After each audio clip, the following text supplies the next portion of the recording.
going extinct. So if any of you want to become journalists or interested in journalism, I'm probably not the right person you should be listening to, because everything is changing. Well, I'll tell you about it.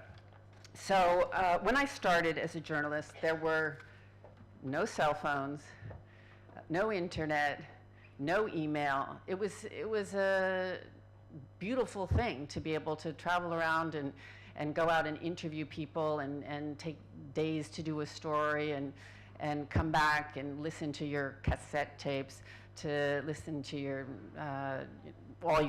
go through all your notes and really have time to do things properly. The world has changed. Technology has moved very rapidly.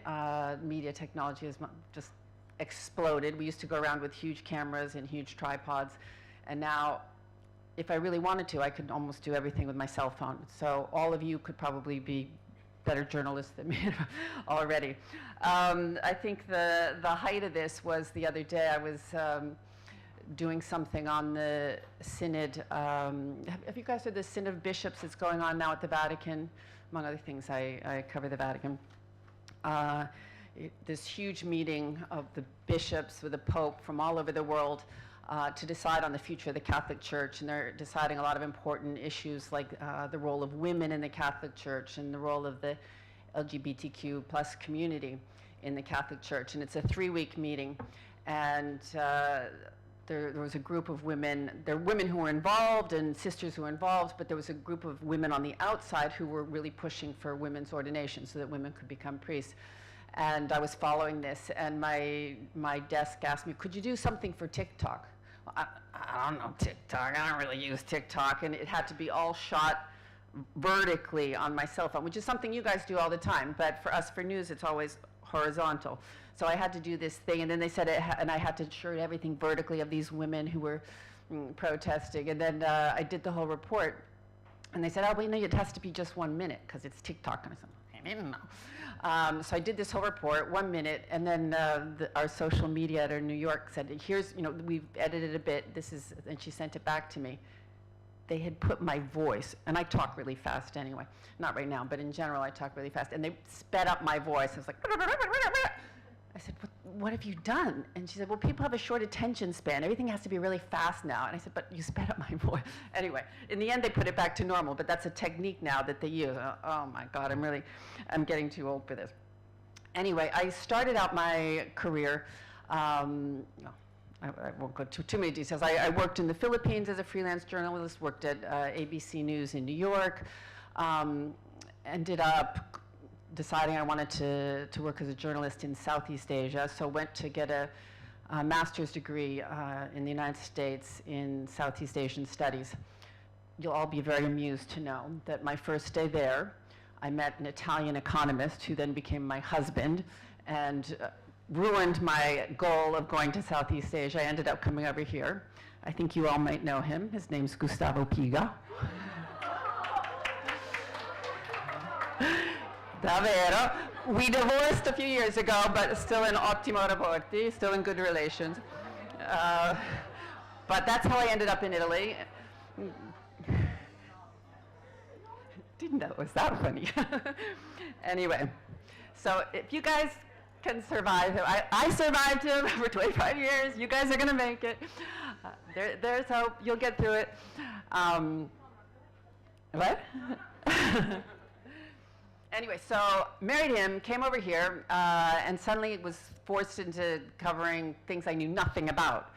The mafia, Andreotti was prime minister, the governments that change all the time, the Vatican, the Catholic Church. I was completely clueless, and it was really a very chauvinist place. It still is a very masculine place, but it was a chauvinist place at that time. So it was a sort of a big shock to my system. So over the years, I had to adapt to new stories, new technology, and it keeps it keeps changing all the time. Now we have ChatGPT that's going to come in and take over all our jobs soon, and a colleague sent me something that he had the ChatGPT write the other day, and it was, I think, better than something I could have done, or he could have done. That's why he sent it to me. So it's really hard to keep up right now. Anyway, I'll just go through a few things. So, hang on. I think the important thing that we have to do, the journalists have to do, is in this moment of huge explosion of social media. I mean, just look what's happening now in Israel and Gaza. It's so hard to find the truth, to separate fake news from real news. So it's our job to use every means we can, every technological thing that we can use to do our storytelling, to get the truth out there, to fight that the voices of the voiceless are heard, to speak truth to power, and to continue to do it and not be afraid of doing it, to fight for that truth. Anyway, so just a little bit more on what I've done here. In Italy over the years, I've covered absolutely everything that's part of being an agency journalist. We cover the Vatican, cover Italian politics, cover earthquakes. I've covered a ton of migrant stories down in Lampedusa and Sicily. One of my favorite stories was covering George Clooney's wedding in Venice, where we all had to sit on water taxis for days waiting for him to come out of hotels, and that was really fun. They're fun stories, Venice Film Festival, things like that, and then very painful stories, as I said, migration, earthquakes. Let's see, what else? And then the popes. I've covered 3 popes, John Paul II, Benedict XVI, and now Francis. Traveled all over the world with the popes. Been in some pretty incredible situations, in prison in Mexico with Pope Francis, on the border also of Mexico, in Israel with Benedict and Francis. It's really hard to cover the Pope. They don't open up much at the Vatican, but it's a fascinating world. To be a good journalist, I would say, to be a good agency journalist, you have to be really humble. Like now, I'm going to turn 60 in December, and I'm trying to do TikTok videos, and they're speeding up my voice. I mean, you can't be full of yourself and arrogant. But on top of that, when you're talking to people, and every day I'm out there talking to different people about whatever, I have to admit to them my total ignorance. If I'm covering, fashion in Milan one day, and then, I don't know, Italian politics the next day, or economics, or whatever, I can't possibly know everything about everything. Or if they tell me tomorrow I have to go to Israel, I can't possibly. So the best solution really is to be very determined, but just admit from the beginning, I don't know this stuff. I'm asking you the questions, you explain it to me, I want to learn from you, and I will be able to tell your story if you explain it to me clearly. So that's an important part of it. Also, you can't, while being humble and ignorant or whatever, you have to be very, very determined. You have to never be shy about asking anyone anything, even if you think it's a really dumb question, just ask it. I have a colleague at AP, Fran D'Amelio, who's always the first person at a press conference. I got a question. And I really admire that in her. I remember the first press conference with Silvio Berlusconi as prime minister. There was this sort of moment after he finished speaking where he said, any questions? And nobody did anything. I thought, the Italian journalists have to ask the questions first. And then Fran D'Amelio popped up and asked your question. The Italian journalists at that press conference all waited until he got up to leave, and then they all came all around him in one big pile with all their microphones, so I guess they could have the sign on their microphone, so they could ask. But that's a kind of bad way to do journalism. Anyway, why don't I open this up right away to questions, because that's probably the more interesting thing, to hear what you guys want to know. Does anyone want to come up here to ask questions, or no? Okay, come on up.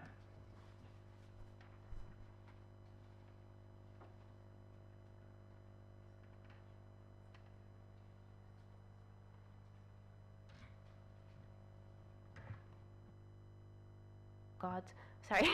Hi, thank you very much for joining us today and for telling us your story as a journalist. I'm Ghali Ababna. I'm from Jordan, and in your speech for us, you mentioned how ChatGPT specifically poses a threat on journalists. But since our theme in this festival is betting on the human factor in a machine-driven world, would you say that there is a human factor for journalism that makes it stand out and that makes it pop out more than other forms of journalism? Thank you. Yes, absolutely. We have to desperately cling to that human factor. We are very important. ChatGPT could do anything. And again, it's harder, you mentioned you're from Jordan, it's harder than ever to get that truth out there. ChatGPT could be writing anything about what's happening right now in Israel and Gaza, and we really have to make sure that there are human beings with brains in their eyes looking at the video, reading what's happening, finding out and exposing what's not true. There's just so much disagreement in that part of the world about just the facts. How many civilians have died in Gaza? That was the latest thing I saw this morning. Who bombed the hospital? What happened here? There's so much, and ChatGPT isn't going to figure that out for us. They're going to give us some fake news. It's going to give us the technology can help us, but we have to use it. We have to pull out what we need from it and find the truth from it. So I'm absolutely in favor of using all possible technology, but not without humans controlling it. I think it's very scary if we leave it to the technology. Other questions? Come on up.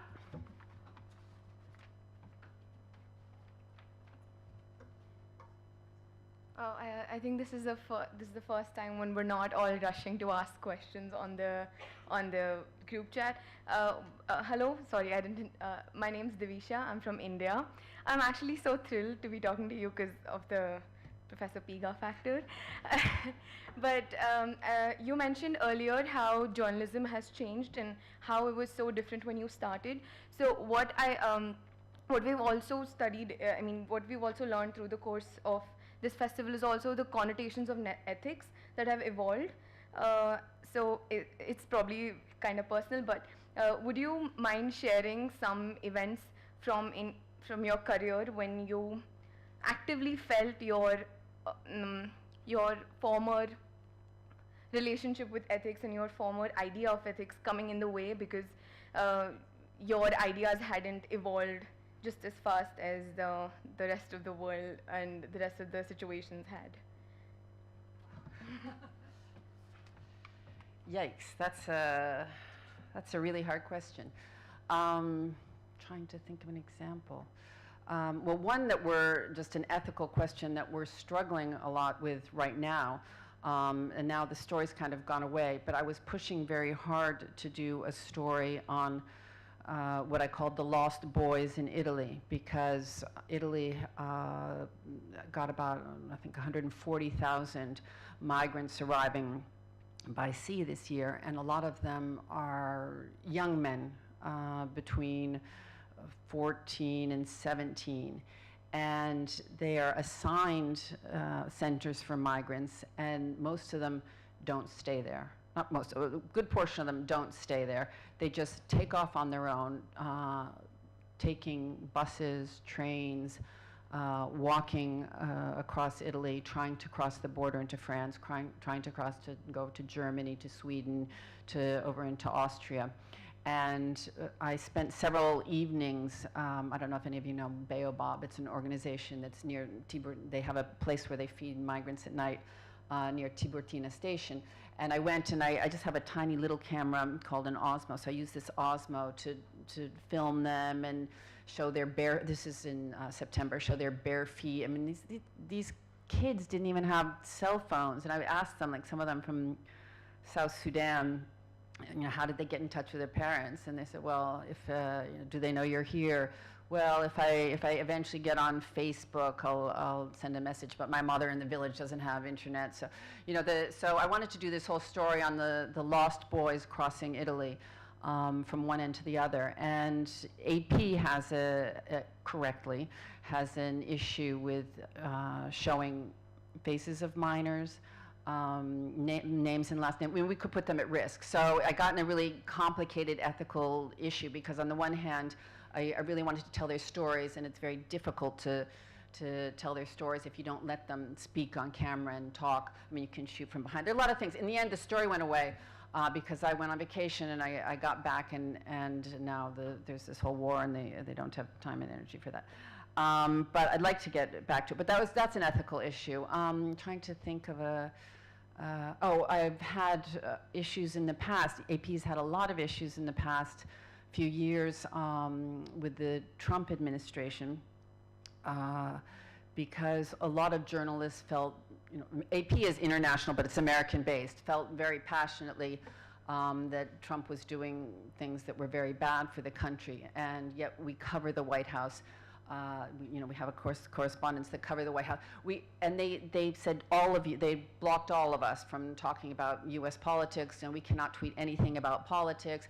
Right now they've said, you can't tweet anything except for our news stories. We're allowed to tweet our news stories, but just because AP prides itself on being fact-based journalism, opinions have to go out. And sometimes that's hard for us ethically because you're seeing something as a journalist that you feel is very wrong, and you feel like you could tweet it and get it out, but we have to be very careful to just put it in our stories, get the facts in our stories, and not get personally involved. So it became a big ethical issue within AP, how much you can use social media to promote your own reporting, but reveal your opinion on issues. And they cracked down really heavily on all of us, and keep your opinions. And then they got to the point where they said, don't even say you're for the Boston Red Sox we cover the Boston Red Sox and the New York Yankees, so don't even give your opinions on that on social media.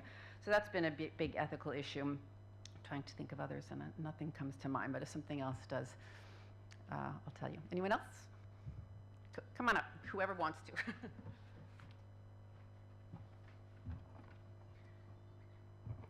There's an alarm going off? Okay. Hi, I'm Julia Maria. Thank you for your speech.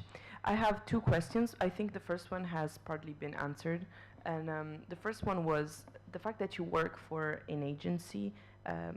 I would think that kind of reduces your autonomy as a journalist. What kind of problems has this caused you? Like you were just now speaking about the fact that you are not really allowed to be opinionated about certain things. Can you maybe go deeper on that?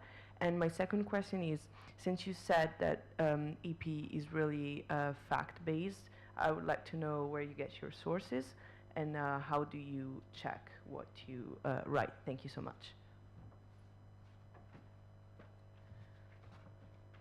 The autonomy is a issue. Well, on the one hand, it's a problem working for an agency and not being a freelancer. On the other hand, it's a huge advantage. I have a staff job. I'm a staffer. There are a lot of freelancers in Rome for a lot of news organizations, and it's very difficult to make a living that way. News organizations, newspapers are kind of dying off. They don't pay people very much. I also forgot to say, for anyone going into journalism, you can't be a print reporter, a radio reporter, a TV reporter. You have to be a multimedia journalist. You have to be able to do absolutely everything. You have to be able to write, to take photos, to shoot video, to talk on radio or on TV. It's just the way it is now. I feel very lucky to work for AP, but yes, it's limited. And one extreme frustration that has happened since COVID, actually, one of the things that was really interesting and good in COVID, that Italy was one of the first countries to lock down, and journalists were allowed to move around. So I would leave my house every day, go on my bike.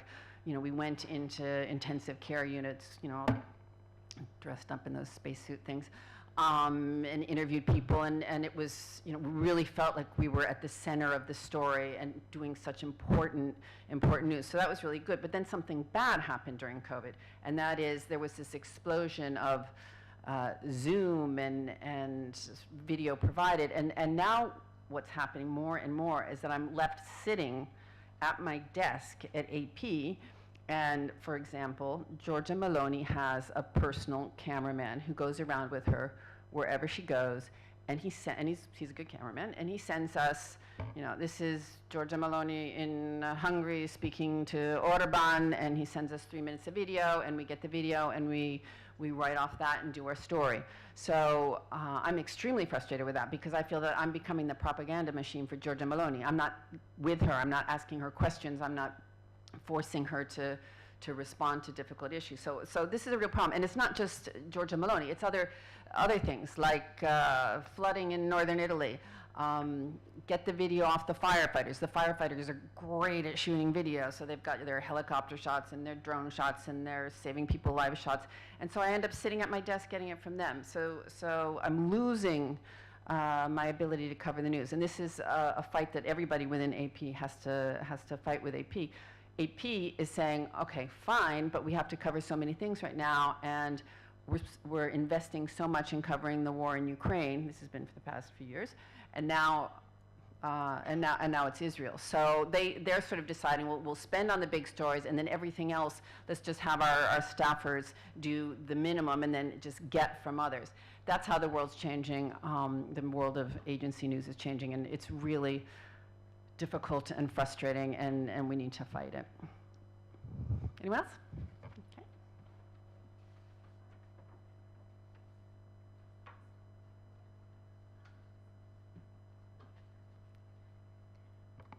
Hi, I'm Emma. I'm from Italy. I wanted to ask you, because you just said that, okay, first of all, you said that you cover the Vatican, which is really closed. And then you also said that for sometimes just send you the video and you are not there covering the story. So how do you check the reliability of your sources? Because it's difficult today to combat fake news. Thank you. Sorry, that was also asked in the earlier question.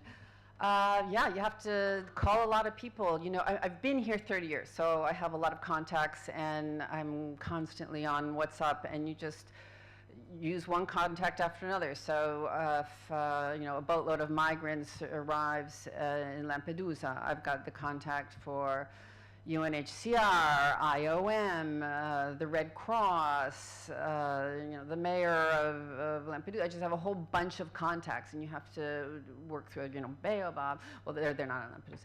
But I just have to work through those contacts and keep on checking it and making sure. And I think that's valid with any story. Also, you know, with the Vatican, you need to get more and more. It was actually interesting. I was covering something yesterday with 3 nuns at the Foreign Press Association, a press conference, and I said to them, we have so little contact with women at the Vatican because there's so few. And even though I've been covering it for so many years, the people that we sort of are checking things with are always the men, because they're the ones in position of power. And I have to push myself to make more contacts with women who work in the Vatican. But many of them have refused my interview request. They're scared if they speak out that they'll be, you know, pushed aside. So it's complicated, but it's just check and double check and use your contacts all the time. Just make sure. Then there's other things like video. How do you check if video is real? We get a new thing. One of my other frustrations, but it's part of the job, is what we call UGC, user-generated content. So I'll tell you a really bad situation. The other day there was the earthquake in Morocco, and I happened to be working that weekend here in Rome, and they called me and they said, we're desperate. We, you know, our team in Morocco was running to cover the earthquake, but we need material immediately. Can you look for user-generated content? Which means look on Facebook, look on Twitter, but then once you get that content, you have to get in touch with a person, talk to them about it, get a guarantee, you know, find out if it's really real, or try and understand from them if they were shooting it out their front door, or, you know, do a FaceTime call with them, or somehow figure out if it's real. They have to sign something giving us the permission, even if it's a message. They have to give us permission to use it.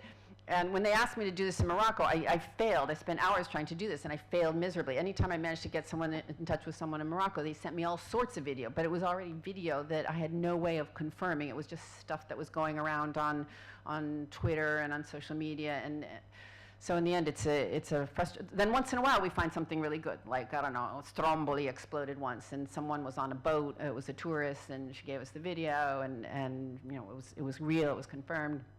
So it can be good, but this is the part I hate about my job. I don't want to do that. I want to cover the news myself so that I don't have to go confirming stuff from other people. Anyone else? Come on up. Oh, nobody at the back is asking any questions. Are you all sleeping back there?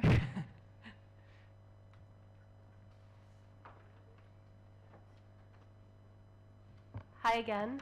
As you mentioned before, you've talked about some recent issues you've had ethically with, the boundaries of how journalists can behave. And this reminded me of the fact that there's been recent discussions over whether or not journalists have the responsibility to show very gruesome scenes. For example, in the Gaza-Israel conflict, there was a video of a man holding his kids' bodies in 2 bags after the hospital explosion.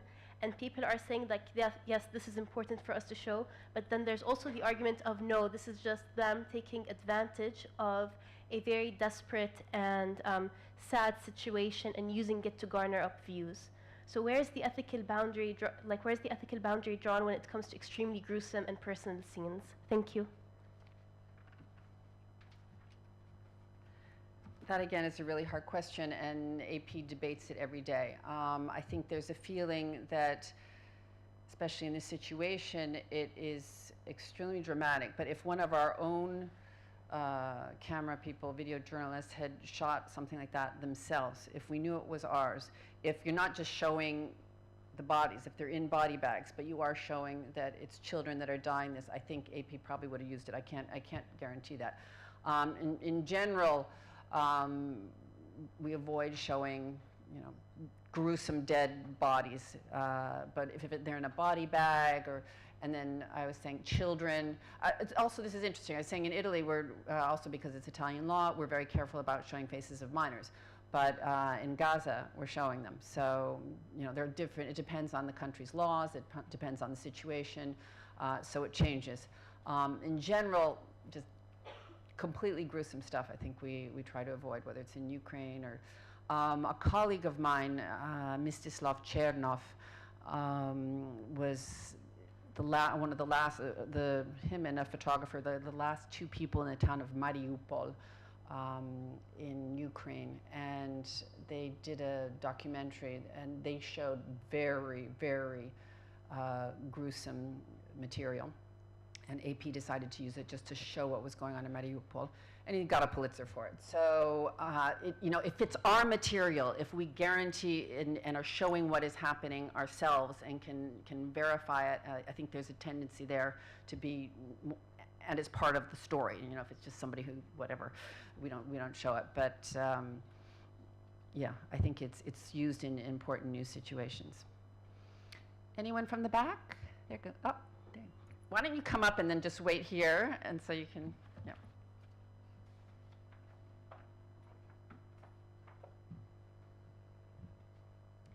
Hi, my name is Adiola. I'm from New Delhi, India.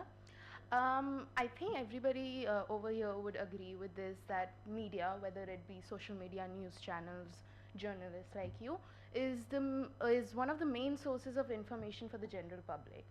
And a lot of times it would happen, speaking in the context of Israel-Palestine right now, a lot of news channels would say, oh, this many people have died. And on contrast, many channels would say, this many people have been killed. So that creates like a different influence for the viewers who are seeing it or receiving the information. I want to ask, we as the general public, as students, especially with all the fake news that gets spread around, the rightist or leftist narrative that a news channel carries with them, we as students, what do we trust? Who do we go with?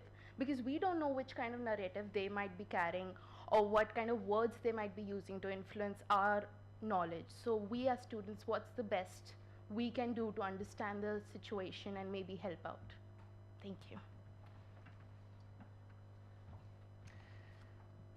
Okay, that's a really good question, and I don't really have an answer for it, because I think it was last summer I spoke to a group of American students visiting Rome who were journalism students, and I asked them, where do you get your news? From the TV, from the New York Times, from this, that, the other thing. I said mostly US, and nothing. And then I said social media, and they all got their news from social media, and I was shocked. I mean, I got my news from the New York Times, the BBC, The Economist, and again, I'm a dinosaur. I realize that. So how many of you, raise your hands, get your news from social media? Yeah, that's the way it is. The younger but you can also get the New York Times or BBC through social media. I realize that, but I think there's just so much out there that it's hard to know. But I would say, still, if you're getting it through social media, try and go through known news organizations. And when you do know the news organizations, try to understand in which direction they lean. In the United States, it's known that Fox is very much to the right, and CNN tends to be more to the left. It's known in Italy that Repubblica is more to the left, and I don't know, maybe Stampa is more to there. You try and understand where they're coming from, because it's hard. AP, the news agencies pride themselves on trying to maintain absolute fact-based, center of the road. So that's AP, Reuters, Agence France-Presse. But it's a struggle. It's a struggle. I mean, when I grew up, there was just the newspaper in the morning and the evening newscast. The other day, I was watching, 2 nights ago, I was watching several newscasts. Rai, and I watched Rai, Rai Uno, Rai Due, TG5, and I was very frustrated by their coverage of things going on in the Middle East. I felt like they weren't very good. The Rai Uno, for example, had a correspondent who had been in Ukraine, and suddenly she's showing up in Gaza, and not in Gaza, sorry, in southern Israel, and her reports looked exactly the same. And they're both wars, but they're totally different situations. So I thought, wow, come on, if the Rai can't get it right.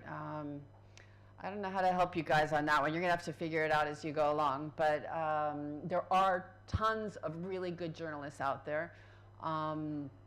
So you'll have to look for it. But study hard, think carefully about what you're watching, what you're looking at on social media.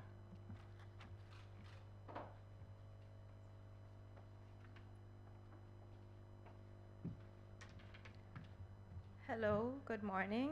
My name is Aurélie Eugène, and nowadays we're getting more and more polarized, and most of the time our opinions are based on part of the facts or on fake news. And I would like to know, how do you overcome the auto-censure or self-censure to write on controversial topics without subjectivity? Thank you. Can I ask you where you're from? I'm from Haiti. Yes.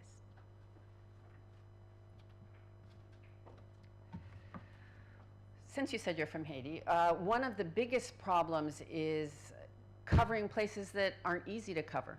Haiti is one of the hardest places in the world to cover for journalists now because it's so dangerous. A friend of mine went in recently to Haiti with the World Food Program because they have a system set up there, and it's security. But that's sort of a censorship that starts at the top. Why is AP dedicating so much time and energy to covering Ukraine and the Middle East?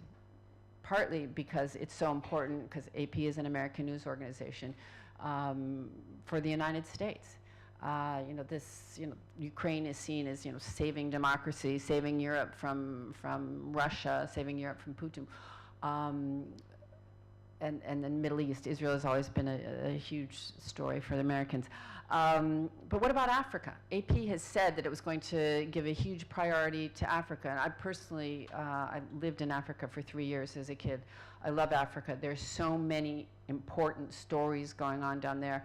AP has bureaus in Nairobi, Johannesburg, Dakar, Senegal, Cairo. Cairo's totally involved, though, in the things in the Middle East. And that's a censorship in a way, because we're not, yes, we have journalists in those countries, but not nearly as many as we have in Europe. And so that's a big fault. We should be covering all these countries, big stories. I mean, for example, on I think it was Monday morning, we had a Europe and Africa meeting, and a colleague in South Africa said there are 500 miners. He's in the Johannesburg Bureau. I don't know where these miners were, but they were blocked in a mine in South Africa, and there were like some union fight, and they were I don't know what happened to that story. I never saw anything. Maybe they were let out. But just to say, there's so much focus on certain stories and not enough on the other. And there's, I'm sort of a small cog in the AP system. I try and push for the stories that I want covered in Italy. again, I didn't get my story done on the boys, the migrant boys crossing Italy. So it's frustrating, and we just have to push all the time for what we want to cover, fight for it.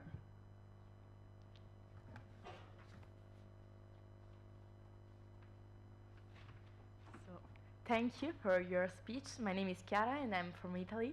And I had two questions. The first one is a little bit more personal. So you said that at the beginning you wanted to cover the Southeast Asia. So how was the change in the program, and so how did you manage then to live in Italy, and how did you accept the change?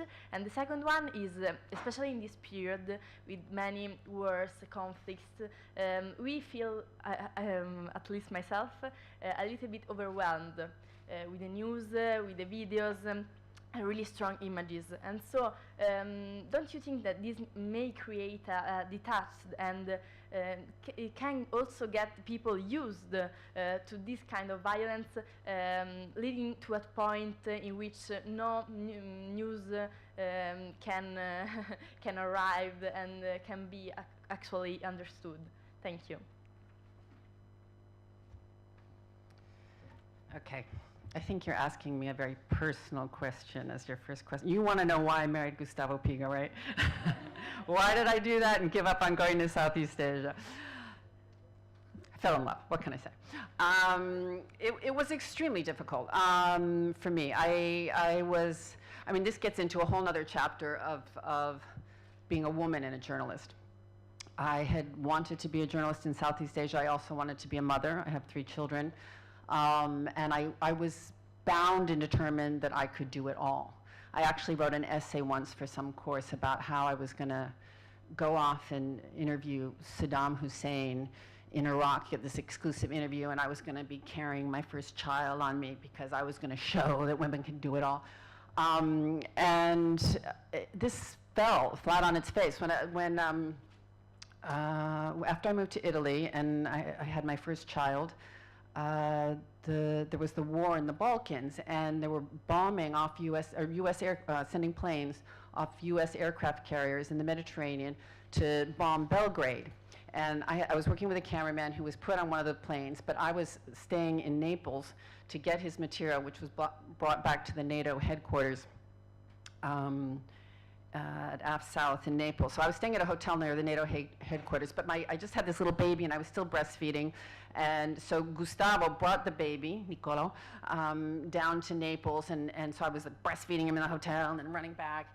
And it was a mess. I mean, none of you, I imagine, have been breastfeeding a baby, but I was like up to here with milk and leaking and running back and forth and going crazy. And after that experience, I realized I couldn't do it. I couldn't be this superhuman mom journalist. I just had to calm down.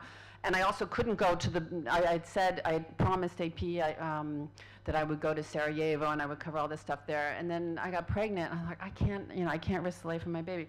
So it was hard, not only giving up on Southeast Asia, which I thought I had a little bit of an expertise in after living a year in the Philippines, coming to Italy, covering stories that I wasn't familiar with, but it was also very difficult trying to manage being both a journalist and a mom. Very, very difficult.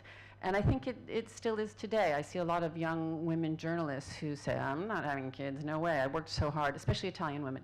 I worked so hard to get this far, and I'm just not going to ruin it by having a kid, which I think is really sad because I adore children. I mean, I probably should have been a nursery school teacher. On the question of overwhelmed, I don't know what to say. I'm totally overwhelmed myself. I'm news obsessed. I get up in the morning, I start looking at all my news things, and I watch the news at night, and it's very, very discouraging. And yes, we suddenly become indifferent to it. You can't, one more body bag, one more child, one more. I also noticed something really, really weird. I was recently last week was in the States visiting my mother, and I saw, it was this weird Palestinian-Israeli thing, a Palestinian young man in his 20s probably being interviewed on TV about his parents who were in Gaza, elderly, or, I don't know, 70, not well, and he'd been talking to them every day, and he'd lost touch with them. And as the interview was going on, he kind of was smiling a little bit. And I'm like, why is he smiling? And then just a few days ago on Rai, there was this young man whose parents were killed. They thought they were hostages. They were Italian Israelis. And they found out they'd been killed in the initial attack. And he came to Italy and met with Meloni. And he was on Rai, and he also was smiling a little bit. And I was talking to one of the cameramen I work with, and I was like, you know, what's up with that? A Palestinian whose parents are, he doesn't know if they're dead or alive, an Israeli whose parents are dead. Why are they talking to the cameras and smiling? And you know, we came to the conclusion that we're all becoming sort of distorted by media, and people start looking at cameras and they instinctively want to be, you know, simpatico, I'd say in Italian. You know, they want to seem nice, and you just kind of smile. But it's insane, this thing. I mean, we're all getting too much of an overload when people like that are smiling. Obviously, they're facing terrible tragedies, and they're not amused. They're in pain. But so it is overwhelming. I don't know. Turn off everything, go on vacations. What can I say? I have no answer for that because I'm overwhelmed myself. Anyone else? Come on up.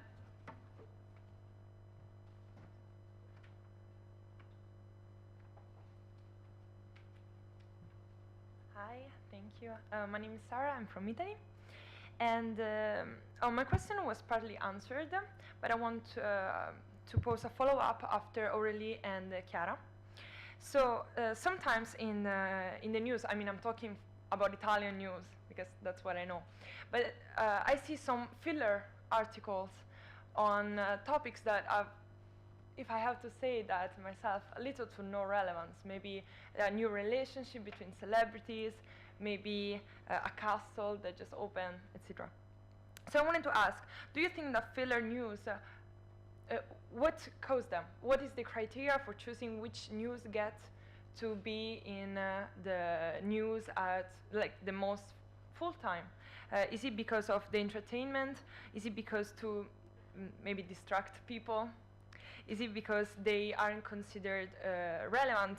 I mean, is it because some other more important news that are happening somewhere else in the world that don't get coverage are not considered relevant, or because maybe they are too heavy and they may cause people to get detached? What do you think is the reason? Thank you. Advertising is probably the biggest reason. If TV wants advertising, and so people don't want to hear about children being killed in Israel and Gaza. People want to hear about that castle or about George Clooney's wedding. AP does a lot of entertainment, and also AP sells to subscribers. Our subscribers are broadcasters in TV, so we're not directly advertising based, or we haven't been until recently. And now AP has started delivering sometimes down a different way through our website, Instagram, YouTube, whatever, that has advertising. And suddenly, I had a features editor telling me, we have to do more features because that's what they want. Otherwise, the advertisers aren't going to come. And that's pretty lame. But I would say it's pretty much advertising, and people need a break. That said, I like features. I think features need to be told. I like lighter stories. I think we do need a break. We do need a break from all this overwhelm. Yes, we have to tell a lot of the hard, difficult news. And maybe just because journalists are kind of gossips too. Last night I was at a dinner with some journalists, and you know, we spent the whole dinner talking about Meloni's companion. So you know, people are interested in sort of the gossip as well. We can't help ourselves. So, something else? Come on up. It's great to see that there's so many of you from all over the world. I just love it. It's wonderful.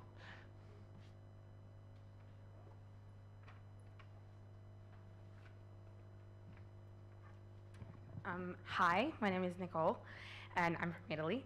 It's more a personal question, what I want to ask. And you have already talked about how important family and how you somehow combine the two things of being a mother and then having this incredible work that keeps you so much time away from your life, from your family, and it is part of your life. But I don't know, what suggestions, what advice could you give us, especially us as girls, future women, that we want to do a job that keeps us away from, whether it is in diplomacy or journalism or whatever, that keeps you away so much from your family. What advice could you give us in order to be both a mother and present in your family, but at the same time to be a good worker, a good female in your work field? Thank you.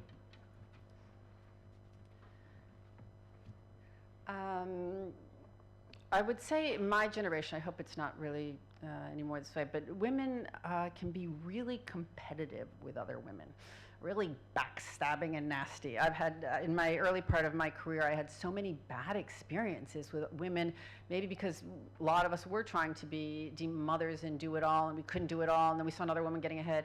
My first advice to women, but also to men, try a little solidarity, help each other out, give each other a little slack. You know, if someone needs to go pick up their kid at school, or their kid has a fever or whatever, help each other out, because it's not easy. What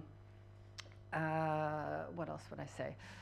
I had actually a pretty bad experience with AP on this. After my second child was born, I was running the AP office in Rome, and I said, I can't do this anymore. I can't be on call 24/7. I can't.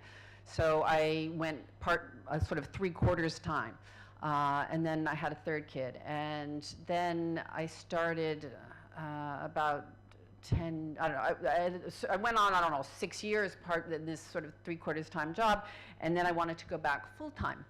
And AP didn't want me to, because I had been giving full time already. Even though I'd said I was going 3/4 time so I could be more with my kids, I was still I was traveling, which is always full time. I was doing so much. So it was their advantage to keep me in that position. And I had to fight and fight and fight. And it went on for years to get back full time. Now I've noticed some male colleagues who had children at an older age. Well, 2 of them, both had 1 kid compared to my 3. They just sort of take the time off and say, oh, I've got to leave early today because my kid's got to be picked up at nursery school. And they don't make any, like, nobody questions anything about it. Whereas I felt so guilty that if I'm going to leave to pick up my kids at school, I have to take this, you know, lower my hours and take a salary cut. So I would say, whether you're women, men, male, female, whatever, but just hang on to that job. Don't let go. Don't be stupid like me and go part-time. Help each other out. Give each other some slack. What was there another part of that question? Did I miss something? Forgot. No, I guess that was it. Anyone else?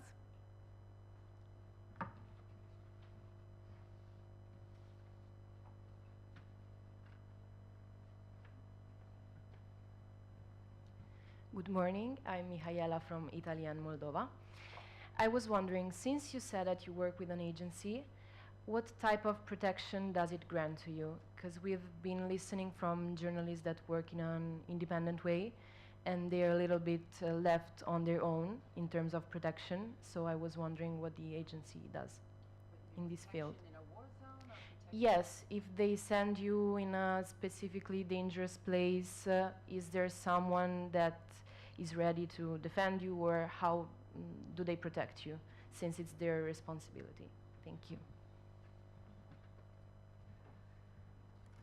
AP has learned the hard way on this. We've lost a number of colleagues in different places. I lost one in Gaza, not recently. Yes, I can't remember, Simone.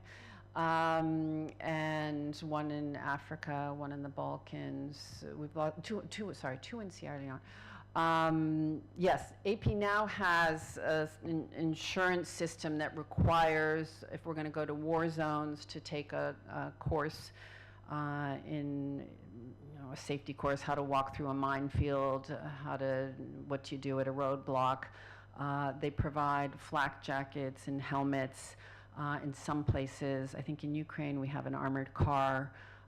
Usually in places like Ukraine, we have a driver, but not armed people. I think if you have an armed guard with you, that can create more trouble or risks. So there's training, there's equipment provided, but at the end of the day, it's always, a risk is a risk. And if you want to go to a war zone, you have to accept that that you could die. Well, you can die crossing the street in Rome as well, but there are higher risks. So AP tries to do everything it can. It's imperfect, but an effort is made to do that. Anyone else? Come on up.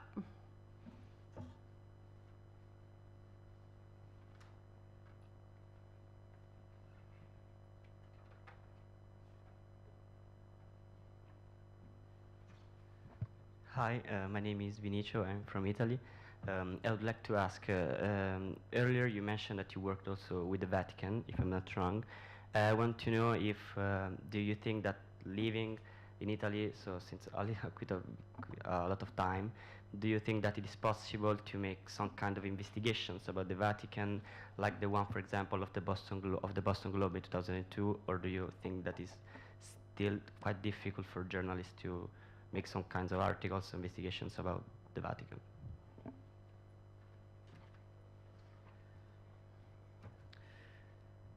You're right to mention the Boston Globe. The Boston Globe was an investigation about pedophilia, but because it was in Boston and not at the Vatican, they were able to do it. I actually had a friend who was involved in that reporting because I'm from Boston. And it's much easier in the United States to get access. It's pretty hard to get behind the Vatican walls. That said, there are a lot of journalists doing agencies don't usually do deep investigations, but what's his name, Nuzzi, right, has done a lot of investigations. There's been a lot of investigations into Vatican finances. So yes, people try. You have to dedicate a lot of time to that. Investigative reporting requires basically doing only that and not the daily news reporting. But there are a lot of journalists working on investigative stuff at the Vatican. But again, it's easier outside the Vatican. It's easier in the United States. It's easier in Boston.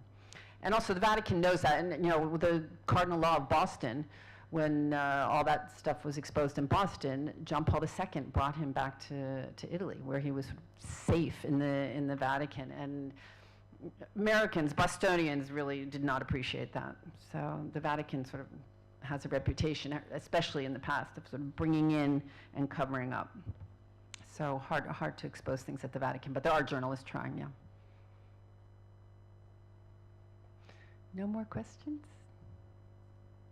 Oh, back there, come on up.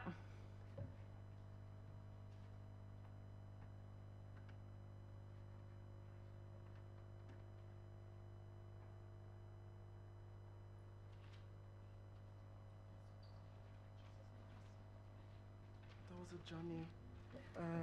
Hello, my name is Frank, and I'm from Nigeria. And my question is, I just want to know your opinion on the silent genocide that is happening in Congo recently, and whereby they say the Rwanda government is backing the M23. So I would like to know your opinion on that. Yikes, that's a really hard question. Okay, well, it just so happens that in February I went to the Congo to cover Pope Francis's visit there, and he was supposed to go to Eastern Congo, and it was too dangerous, so it got canceled. So I haven't been to Eastern Congo. I haven't really reported on it. I really don't know what I'm talking about there. It certainly sounds from, during the trip, we talked to NGOs, nonprofit organizations, and Catholic church groups, priests and nuns that are working there, and it definitely sounded like that was the case, that Rwanda was getting involved. And I mean, what has become clear is that everybody, every country in the world, it seems like, has sort of raped Congo of all the incredible natural things that they have, from the diamonds and the golds, and now it's cobalt. What's the other thing, the thing they use to make for the batteries for the electric cars? And so all these businesses from all these countries go to try, the Chinese, the Americans, try and get into Eastern Congo. And then Rwanda, obviously one wants to be the go-between a bit and earn off it as well. But I really, in this case, I have no facts on this, so I absolutely can't say anything. But the situation's bad. Also, the situation, I did talk to a few women that had come to Kinshasa. The situation there is horrific for the women. There are all these armed groups, and I spoke to these women that were just dragged off from their villages by armed groups and, you know, taken into the jungle and raped for months, and one of them had twins and escaped. But they said, I mean, it's so horrible, but enough of them told us about it that even sometimes they'd kill other people in other villages and make these women who'd been captured eat sort of a meat stew made from meat of villagers. And if they didn't, they would be killed. So there are things that are horrible that are going on there. And again, the world is turning a blind eye. It's an extremely dangerous area, and yet, you know, we're going to Gaza, we're going to Ukraine. We're not covering that. We don't have AP does not have a cameraman. We have freelancers that we sometimes pay to do a story there, but we're not covering it ourselves, and we should be. Any more? I think I'm running out of time here.